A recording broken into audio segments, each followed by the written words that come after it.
बिस्मिल्लाहिर्रहमानिर्रहीम। अस्सलाम वालेकुम नाज़रीन, मेरा नाम डॉक्टर मोहम्मद अरशद है और मैं कंसल्टेंट ऑर्थोपेडिक सर्जन हूँ। आज हम बात करेंगे कि गाउट या यूरिक एसिड क्या है, हाइपर यूरिसीमिया किस कंडीशन को कहते हैं, और अगर किसी मरीज़ को गाउट हो तो कौन कौन सी डाइट के ऐसे ग्रुप्स हैं जो उसको अवॉइड करने चाहिए खाने में अगर उसका यूरिक एसिड तेज़ है। तो बेसिकली यूरिक एसिड एक ऐसा बाई प्रोडक्ट है जो कि हमारे खाने पीने की जो चीज़ें उनमें ख़ास तौर पे एक प्रोटीन होती है जिसको प्यूरिन कहते हैं। तो ये प्यूरिन एक बेसिकली अमाइनो एसिड है।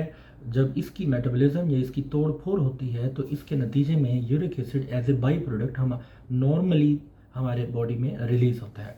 तो यूरिक एसिड एक नॉर्मल प्रोड्यूस होने वाला प्रोडक्ट है, लेकिन जब इसकी मिकदार ज़रूरत से ज़्यादा ब्लड के अंदर बढ़ जाए तो उस कंडीशन को हाइपर यूरिसीमिया कहते हैं। बेसिकली इसकी नॉर्मल मिकदार मेल्स में 7 मिलीग्राम पर डेसीलीटर होती है और फीमेल्स में 6 मिलीग्राम पर डेसीलीटर इसकी नॉर्मल मिकदार होती है। जब ये इस मिकदार से तजावुज़ कर जाए तो इसको हाइपर यूरिसीमिया कहते हैं। और ये कंडीशन जब बहुत बहुत अरसे तक परसिस्ट करे तो यूरिक एसिड हमारे जिस्म के अंदर जॉइंट्स के अंदर क्रिस्टल्स बनाकर बैठ जाता है, ख़ास तौर पर हमारे पाँव में बड़े अंगूठे वाले जोड़ में।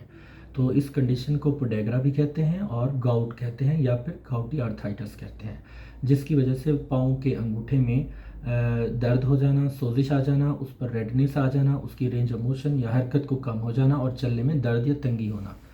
तो बेसिकली ये जो गाउट या गाउटी आर्थराइटिस है, इसकी पीछे जो मेन वजह है वो हमारी या तो हमारी डाइट में यूरिक एसिड का बहुत ज़्यादा प्रोड्यूस होना है, या फिर हमारी अगर यूरिक एसिड नॉर्मल प्रोड्यूस भी हो रहा हो तो हमारे किडनीज जिनका नॉर्मली फंक्शन इनको ब्लड यूरिन के रास्ते बाहर निकालना है, अगर वो उनकी सिक्रीशन का जो प्रोसेस है उसको सही तरीके से किडनीज परफॉर्म ना करें या under secretion of uric acid हो, इसकी वजह से भी यूरिक एसिड ब्लड के अंदर तेज़ हो जाता है, जिसकी वजह से हाइपर यूरिसीमिया और फिर गाउट या गाउटी आर्थराइटिस के सिम्टम्स क्रिएट होते हैं।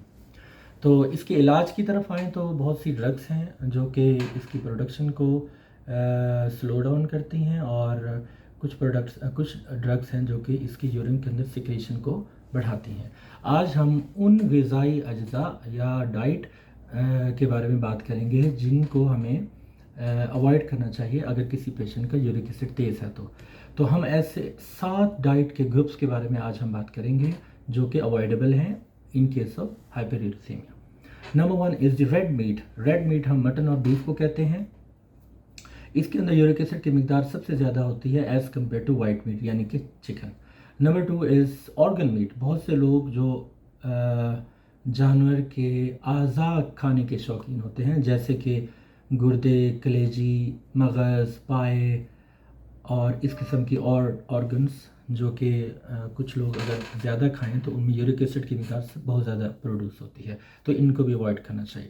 Number 3 sea food. Sea food में एक ऐसी फ़िश की टाइप है जिसे हम शेल फिश कहते हैं, उसको अवॉइड करना चाहिए। Number 4 is the cold drink and beverages. जो हम कोला ड्रिंक्स हम बहुत शौक़ से पीते हैं आजकल के लाइफस्टाइल में, उनमें बहुत ज़्यादा मिकदार में यूरिक एसिड प्रोड्यूस होता है और ये लीडिंग कॉजेज़ में से एक है। Number 5 is high sucrose high fructose containing juices, beverages, alcoholism. बहुत से ऐसे जूसेस या आम जो हम मार्केट से जूस के डब्बे ख़रीदते हैं उनके अंदर फ्रुक्टोज और